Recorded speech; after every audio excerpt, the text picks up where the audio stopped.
সারা দুনিয়াকে তাক লাগাই দিয়েছে, সারা দুনিয়াকে তাক লাগাই দিয়েছে। দুনিয়ার মাত্র একটা রাষ্ট্র এই 4 বছরে 4.5 বছরে তাদেরকে স্বীকৃতি দিয়েছে। এখনো কোন রাষ্ট্র তাদেরকে স্বীকৃতি দেয় নাই। সারা পৃথিবীর সহযোগিতাকে বাদ দিয়ে এক আল্লাহর উপর ভরসা করে বিগত 4 বছরে শুধু অর্থনৈতিক ক্ষেত্রে তারা যে উন্নয়ন সাধন করেছে, বিগত 4.5 বছরে পৃথিবীর অন্য কোন রাষ্ট্র অর্থনৈতিকভাবে এতটা অগ্রগতি সাধন করতে পারে না। শুধু ছোট্ট একটা পরিসংখ্যান শুনে আপনাদের কাছে, 2021 সালের 15ই আগস্ট তারা ক্ষমতায় এসেছিল।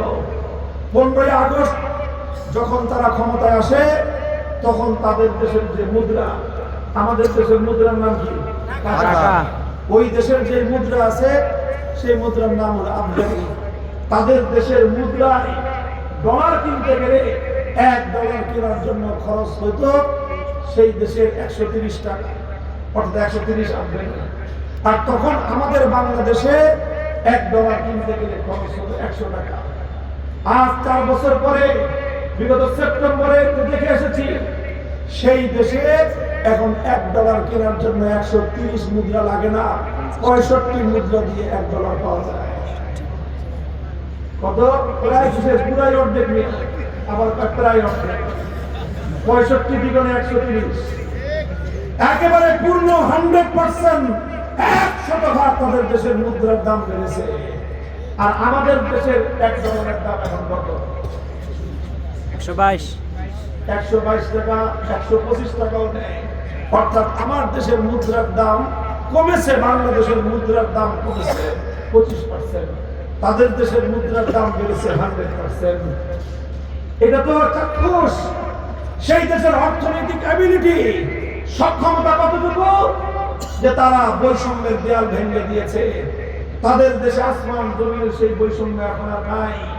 সেই দেশে তারা 40 বছর যুদ্ধ করেছে, 25 লক্ষ শহীদের দেশ, 25 লক্ষ শহীদের দেশ।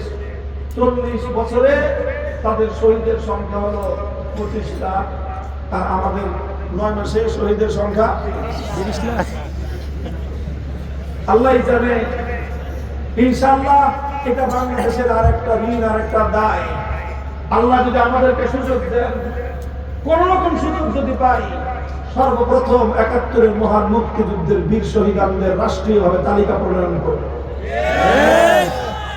বিগত 55-54 বছর ধরে মুক্তিযুদ্ধের নামে ব্যবসা হয়েছে, চেতনার বাণিজ্য হয়েছে, কিন্তু যে সকল বীর শহীদরা রক্ত দিয়ে বাংলাদেশটাকে স্বাধীন করে দিল, তাদের নামে শুধু গান গাওয়া হয়েছে, কিন্তু সেই সকল বীর শহীদদের একটা নামের তালিকা প্রণয়ন করা হয় না।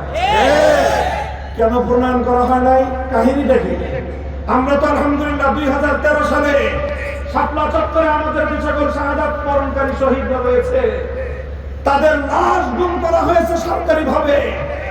আমরা সেই সকল লাশের হদিস পাই নাই, কিন্তু যাদের প্রমাণ করা সম্ভব, সকল শহীদদের পরিচয় বিস্তারিত তথ্য সহ জাতির সামনে আমরা প্রকাশ করেছি।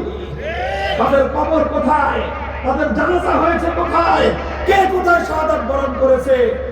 আমরা যদি 13 সালের শাপলা চত্বরের শহীদদের নামে তালিকা প্রকাশ করতে পারি, 2024 সালের জুলাই বিপ্লবের শাহাদাত বরণকারী বীর যোদ্ধাদের নামের তালিকা ইতিমধ্যে প্রকাশিত হয়েছে।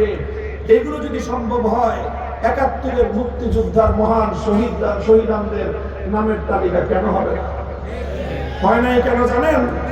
কারণ নামের তালিকা করলে ধান্দাবাজি, ভণ্ডামির রাস্তা বন্ধ হয়ে যাবে। শহীদের নাম ভাঙে যে কেউ ভণ্ডামি করতে পারবে না, রাষ্ট্রের সম্পদ লুটপাট করতে পারবে না। শহীদ পরিবারের নাম দিয়ে রাষ্ট্রের সম্পদ লুটপাট করা হয়েছে। গোটা দেশটাকে মুক্তিযুদ্ধের নামে ভেজাল বাণিজ্য দিয়ে বাংলাদেশটাকে ধ্বংসের দ্বার প্রান্তে উপনীত করা হয়েছে। অথচ যাদের রক্ত দিয়ে দেশ পাইলা, আমাদের বাংলা একটা প্রবাদ বলে, যার সিনা সিন্নি খাইলা মোল্লা সিন্না। কথা বলেন ঠিক না বেঠি? সেই সকল শহীদদের নামে গান গাই, যাদের আত্মত্যাগের বিনিময়ে বিজয় দিবস উদযাপন করি, স্বাধীনতা পেলাম, এই রাষ্ট্রের কি দায়িত্ব ছিল না ওই সকল শহীদদের নামের তালিকাটা প্রমাণ করা ছিল, কিন্তু অতীতে কেউ এই কাজটা করে নাই। ইনশাআল্লাহ আগামী বাংলাদেশে একটা শহীদের মুক্তিযুদ্ধের শহীদদের একটা নির্ভুল তালিকা প্রণয়ন হবে। কি বলেন, হওয়া দরকার কিনা? আফগানিস্তানে 25 লক্ষ শহীদ হয়েছে 40 বছরে, সেখানে 8 লক্ষ পরিবার আছে, এখন 8 লক্ষ পরিবার যাদের অভিভাবক নাই, যারা দরিদ্র, যেই পরিবারে এতিম আছে, বিধবা আছে, তারা একটা রাষ্ট্র গঠন করার পর আজ 8 লক্ষ পরিবারকে তারা মাসিক ভাতা দেয়। 8 লক্ষ পরিবারের দায়িত্ব গ্রহণ করেছে সেই রাষ্ট্র। সাধারণ ভাতা নয়, 20 টাকা নয়, আমাদের বাংলাদেশি টাকায় কম করে হলেও 10,000 টাকা করে পরিবার কিছু ভাতা দেওয়া হয়। হিসাব করে দেখেন, 8 লক্ষ পরিবারকে যদি মাসে 10,000 টাকা করে ভাতা দেওয়া হয়, মাসে কত টাকা খরচ হয়, বছরে কত টাকা খরচ হয়? মোল্লাদেরকে দেখে নাক শিক্ষাও বলো, মোল্লারা চালাইতে পারবে না। মোল্লারা সেই অর্থ ব্যবস্থা কায়েম করে আমাদের পয়গম্বর মুহাম্মদ আরবি সাল্লাল্লাহু আলাইহি ওয়াসাল্লাম যেদিন মদিনা রাষ্ট্র কায়েম করেছিলেন, মদিনা রাষ্ট্রের স্টেট ব্যাংক বাইতুল মাল কায়েম করে আমার নবী সর্বপ্রথম ঘোষণা করেছিলেন, মান তারাকা মালান ফালিওয়ারাসাতিহি, মান তারাকা মালান ফালিওয়ারাসাতিহি, ওয়া মান তারাকা দাইনান আও দায়ান ফাইলাইয়া। আজ থেকে আমার মুসলিম রাষ্ট্রে কোন মুসলমান যদি মারা যায়, মৃত্যুর সময় সে যদি কোনো সম্পদ রেখে যায়, সেই সম্পদের মালিক হবে তার ওয়ারিসানরা। আর যদি আমার রাষ্ট্রের কোন নাগরিক অভাবের কারণে, দারিদ্র্যের কারণে ঋণগ্রস্ত অবস্থায় মারা যায়, কোন ইতিম সন্তান রেখে মারা যায়, কোন বিধবা স্ত্রী রেখে মারা যায়, আমি এই রাষ্ট্রের দায়িত্বশীল হিসেবে নবী মুহাম্মদ ঘোষণা করছি, তার ঋণ, তার বিধবা স্ত্রী এবং তার ইতিম সন্তান, তাদের ভরণ পোষণের দায়িত্ব, ঋণ পরিশোধের দায়িত্ব আমার। হে দুনিয়ার বড় বড় অর্থনীতিবিদরা, অর্থনীতিতে নোবেল জয় করেছেন আপনি, পারলে একটা ঘোষণা দেন, পারলে একটা ঘোষণা দেন। 8 লক্ষ মানুষকে, বাংলাদেশকে বলা হয় আজকে গল্প শোনাতে শোনাইতে কান ঝালাপালা করে ফেলেছে, উন্নয়নের রোল মডেল নাকি বাংলাদেশ। বাংলাদেশকে তলাবিহীন ঝুড়িতে পরিণত করা হয়েছে। ভাই, আমি আর এই বিষয়ে বেশি লম্বা কথা বলবো না। আমি আপনাদেরকে একটা কথা বোঝানোর জন্য দৃষ্টান্তটা আনলাম। শুধু গল্প বললে, ইতিহাস বললে অনেকে মনে করে যে এগুলো আগের যুগে সম্ভব ছিল, এই যুগে সম্ভব না।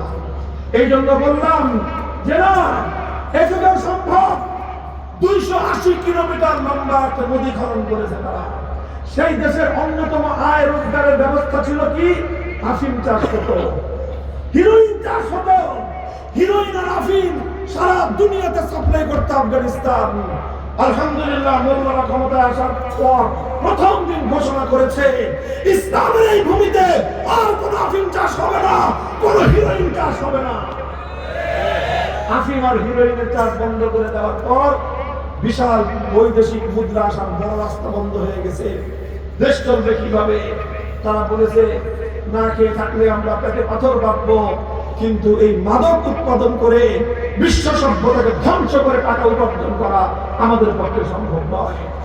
তারা জাতিকে বলল, আফিমের পরিবর্তে তোমরা জাফরান চাষ করো, আফিমের পরিবর্তে তোমরা জাফরান চাষ করো।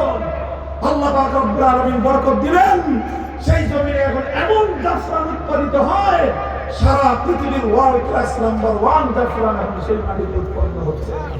সারা দুনিয়াতে সেই জাফরান বিক্রি হয় এবং সেই জাফরান বিক্রি করে তারা আফিম এবং এই হিরোইনের চেয়ে অধিক বৈদেশিক মুদ্রা কামাই করতেছে। আমাদেরকে দায়িত্ব দেন। আমরা ঘোষণা করছি, আল্লাহ যদি আমাদেরকে ক্ষমতা প্রদান করেন, আমাদেরকে যদি আল্লাহ পাক রাষ্ট্রের দায়িত্ব প্রদান করেন, আমরা এই রাষ্ট্রের প্রতিটি বিধবা নারী, প্রতিটি এতিম সন্তান, প্রতিটি দরিদ্র মানুষের জিম্মাদারি বহন করার জন্য প্রস্তুত রয়েছে।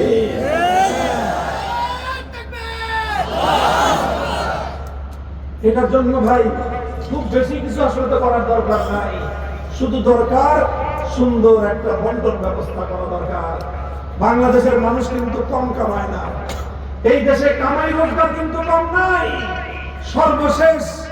সর্বশেষ সরকারি হিসাব মতে বাংলাদেশের মানুষের মাথা পিছু আয় কত জানেন? বাংলাদেশের মানুষের মাথা পিছু আয় হলো $2,820। বাংলাদেশি টাকায় হয় 3,44,000 টাকা। 40,000 টাকার উপরে 3,44,000 টাকা হয় মাথা পিছু আয়। এক বছরে 3,44,000। কাজেই একজন মানুষ তার সংসারে যদি 4 জন মানুষ তাকে ধরে নেন, স্বামী স্ত্রী ছেলে মেয়ে, 4টা পরিবার, 4টা মানুষের একটা সংসার, তাহলে সেই সংসারে বর্তমানে বাংলাদেশে মাথা পিছু আয় আছে কত? তাহলে যদি 3.5 লক্ষ টাকা করে এক একজনের মাথায় পড়ে, 3 টাকা 12, 14 লক্ষ টাকা। আমি আপনাদেরকে বিশাল মঞ্চে জিজ্ঞাসা করতে চাই, 4 সদস্যের পরিবারের কর্মকর্তা যারা আছেন, পরিবারের কর্তা যিনি আছেন, বছরে 14 লক্ষ টাকা, অর্থাৎ মাসে 1,20,000 টাকা বা 1,30,000 টাকা করে কামাই করে প্রয়োজন আছেন করেন। অথচ এটা বাংলাদেশের সরকারি হিসাব। গোটা বাংলাদেশের 18 কোটি মানুষের এখন মাথা পিছু আয় হলো বছরে 3 লক্ষ